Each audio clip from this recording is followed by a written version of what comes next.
Consultorio Jurídico Social Empresarial sobre Seguridad Social número 100.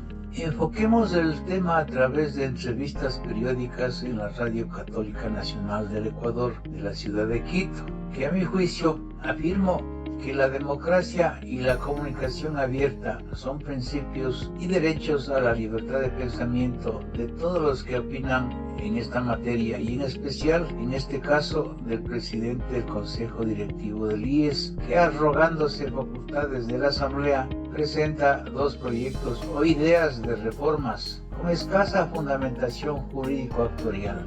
Una al cambio administrativo del IES con ajustes que ordena a la Corte Constitucional a la Asamblea para nombrar más vocales del IES, y con unas reformas al sistema de pensiones y de salud que están en veremos. En realidad, hasta la fecha de este video, junio del 2024, no existe ni el proyecto de reformas en firme en la Asamblea Nacional ni a los asegurados para su socialización. Pregunta número 1. ¿Puede hacernos una pequeña síntesis de las causas más importantes que han ocurrido a lo largo de los 10 consejos superiores y directivos del IES, causantes directos de las crisis? Respuesta número 1.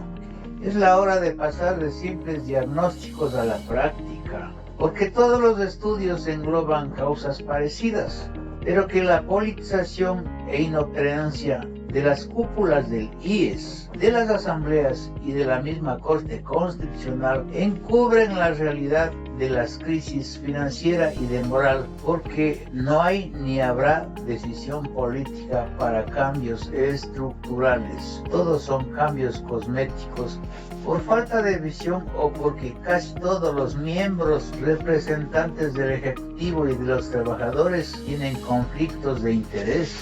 Y claro, las causas son innumerables, pero las más visibles tanto para el sistema de pensiones y salud son las siguientes. 1. En pensiones, el costo de una jubilación no es el mismo que cuando la seguridad social fue pensada a principios del siglo XX, que solo era para trabajadores privados. 2. La expectativa de vida de los ecuatorianos en esas épocas era de máximo 70 años. Hoy, con el adelanto de la tecnología y la ciencia actuarial, es de 81 años para los hombres y 84 para las mujeres. Y por tanto, el IES tiene que servir pensiones por tiempos más largos y montos cada vez más altos. En otras palabras, la esperanza de vida de 70 años en el IES ha venido jubilando al grueso de la población con 60 años de edad y 30 de aportes. Y si viven las personas más de los 80 años de edad, debe pagar hasta 24 años más de jubilación en promedio. Y esto está ligado a la prestación médica, cuyo acceso es un karma. 3. Demasiadas clases de jubilaciones especiales, como la de cementerios, gráficos, pescadores, zafreros, ferroviarios, voluntarios, incluidas las jubilaciones patronales que cubrían en esas épocas diferentes riesgos que hoy, con la seguridad ocupacional y la tecnología, la mayoría de esos riesgos ya no existen. Sin embargo, el IES los sigue cubriendo a través de la Dirección del Sistema de Riesgos del Trabajo, que a mi juicio, si el riesgo es laboral, son los empleadores los llamados a cubrir el aporte en su totalidad. Pregunta número 2. ¿Cuánto realmente aporta un trabajador para su pensión y el empleador por sus trabajadores? Respuesta número 2.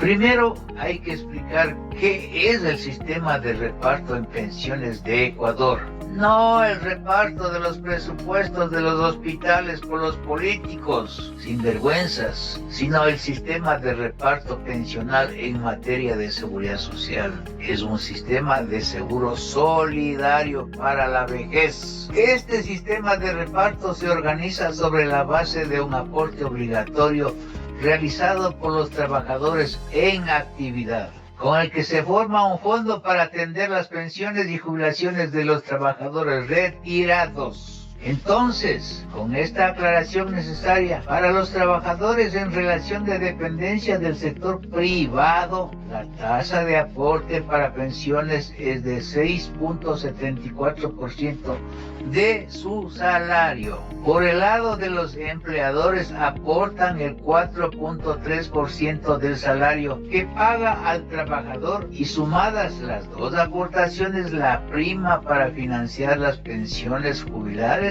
es del 11.6%. A este porcentaje se suma las contribuciones para el resto de seguros del IES, como son el seguro de cesantía, de riesgo del trabajo, de salud, del seguro social campesino, etc., resultando un aporte total del 20.6% del salario del empleado. Por citar un ejemplo concreto, si un trabajador gana el salario básico que al 2024 está en $460, su aporte mensual para las pensiones del Seguro Social es de $31 mensuales. Pregunta número 3. ¿Cómo se financian las prestaciones de salud? Respuesta número 3. Primero hay que estar claros que otra de las causas para que aparezcan los déficits actuariales y financieros es porque algunos iluminados del Consejo Directivo del IES se les ocurrió políticamente proteger a los asegurados del grupo familiar del Seguro Social obligatorio con un aporte simbólico en el caso del campesinado.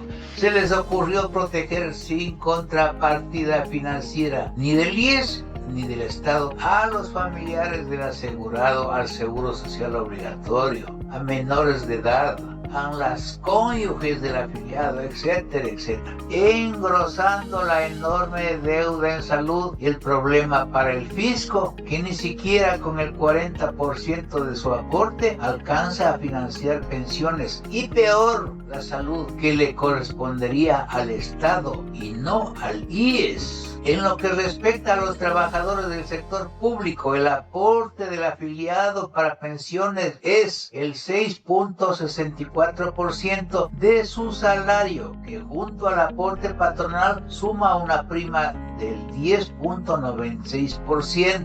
En este caso, aunque el aporte total también es 20.6%, los trabajadores y funcionarios aportan con el 11.45% de su salario al IES, es decir, más que el empleador o Estado, cuya contribución es del 9.15%. Pregunta número 4. ¿Existe alguna diferencia en el aporte de género para subir los sistemas de jubilación en los países latinos? Respuesta número 4. Sí hay diferencias que están vinculadas de acuerdo al sistema de reparto o capitalización y de acuerdo a la edad de las mujeres. Pero en forma genérica, Venezuela, por ejemplo, es el país con la edad de jubilación más baja para las mujeres y hombres, que se jubilan con 55 años de edad.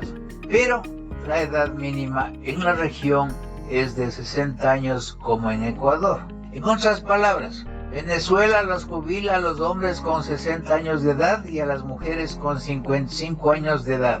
Colombia con 62 años de edad para los hombres y 57 años de edad para las mujeres. Perú los jubila con 65 años de edad tanto para hombres como para mujeres. Brasil con 65 años de edad para los hombres y 60 para las mujeres. Bolivia con 60 años para los hombres y 60 para las mujeres. Uruguay, 60 años para los hombres y 60 para las mujeres. Chile, 65 años para los hombres, 65 para las mujeres. Argentina, 65 años para los hombres y 60 para las mujeres. Paraguay, 60 para los hombres y mujeres. Y Ecuador jubila a los 60 años de edad para los hombres y 60 años de edad para las mujeres, exceptuándose las jubilaciones patronales con 25 años de aporte y de algunas jubilaciones especiales antes citadas. Pregunta número 5. ¿Qué sistemas y qué reformas puntuales recomienda usted para financiar pensiones y salud? Respuesta número 5. Mi aporte está escrito en mi libro Señor Juez, yo acuso, Ecuador sin política pública, en materia del seguro social obligatorio y de seguridad social, en más de 50 videos en redes sociales y otros libros de mi autoría que nadie los lee y que a lo largo de unos 30 años se han convertido en una piedra en el zapato para todas las administraciones corruptibles del IES y del BIES. Y la primera recomendación es que tienen que seguir con el sistema de reparto en pensiones, porque un sistema de capitalización individual es pan para ahora y hambre para después. No recomendable para ningún país de la región, y siempre contando con estudios técnico-actuariales financieros confiables y auditables y sin políticos. Si no tienen estas condiciones básicas, las reformas de la edad de jubilación y posibles incrementos a dedo de las tasas de aportación progresiva o fija, el cálculo de los mejores años de sueldos o salarios, etcétera, etcétera, es acelerar la quiebra del sistema. En definitiva, con lo único que estoy de acuerdo en los dos proyectos de reformas, tanto de la Comisión de Lazo como de Eduardo Peña, presidente actual del Consejo Directivo del IES, es con las causas de las crisis y sus diagnósticos que juegan con la ignorancia de los asegurados, haciendo circular varias intenciones de reformas, ofreciendo incentivos que retarden las jubilaciones a cambio de recibir un supuesto monto mayor de la actual pensión. Pregunta número 6. Si en su criterio sostiene que financieramente el IES ya no es de los asegurados sino del gobierno de turno, ¿quiere decir que tampoco está de acuerdo con lo resuelto por la Corte Constitucional para el incremento de los vocales para conformar el Consejo Directivo del IES? Respuesta número 6. Efectivamente, no estoy de acuerdo. La Corte Constitucional del Ecuador, o el paño de lágrimas de los jubilados, aceptó parcialmente el veto presentado por Novoa al proyecto de ley reformatoria en este año 2024. Con esta resolución de la Corte de cumplimiento obligatorio para la Asamblea Nacional, no para el Consejo Directivo del IES, que no tiene competencia para legislar, tendrán que buscar los recursos necesarios para pagar a más burocracia, porque la reforma parcial aceptó el incremento de 3 vocales en el Consejo Directivo del IES a 5 vocales. La nueva conformación del Consejo Directivo del IES es como sigue: un miembro en representación del Consejo Directivo de los afiliados en relación de dependencia, públicos o privados. Uno de los afiliados sin relación de dependencia, es decir, los afiliados voluntarios residentes en el país, los domiciliados en el exterior, los trabajadores autónomos, trabajadoras del hogar no remunerados, menores trabajadores independientes y del Seguro Social Campesino, un representante de los jubilados, uno de los empleadores y otro de la función ejecutiva. Yo veo que lo que dispone el artículo 371 de la Constitución de la República no se cumple, que dice que se debe garantizar una representación tripartita y paritaria de los sectores que representan a los integrantes. Además, ¿de dónde van a financiar el ejército de burócratas que engrosarán los 2 nuevos representantes en el IES? Mi criterio era que se mantengan los 3 representantes actuales y que el representante del Ejecutivo tenga voz y no voto, y mantenerlo en el IES hasta que paguen la deuda del Estado como principal moroso crónico. Pregunta número 7. ¿Cuál sería una reforma estructural en seguridad social? Respuesta número 7. Según datos del 8º Censo de Población y Vivienda publicado por el INEC, se contabilizan en Ecuador 1.520.590 personas de 65 años y más de edad, de los cuales cerca de 700,000 personas no tienen protección de ninguna clase de seguros o bonos. Y una reforma estructural sería lograr la protección financiada por el Estado, no por el IES, que les permita acceder a cubrir sus necesidades básicas, porque la discriminación por edad en el mercado laboral y los escasos recursos con que cuenta el Estado hacen que este grupo sea olvidado en el país. Muchas gracias a los asegurados. Soy el doctor Manuel Pozos Zumárraga.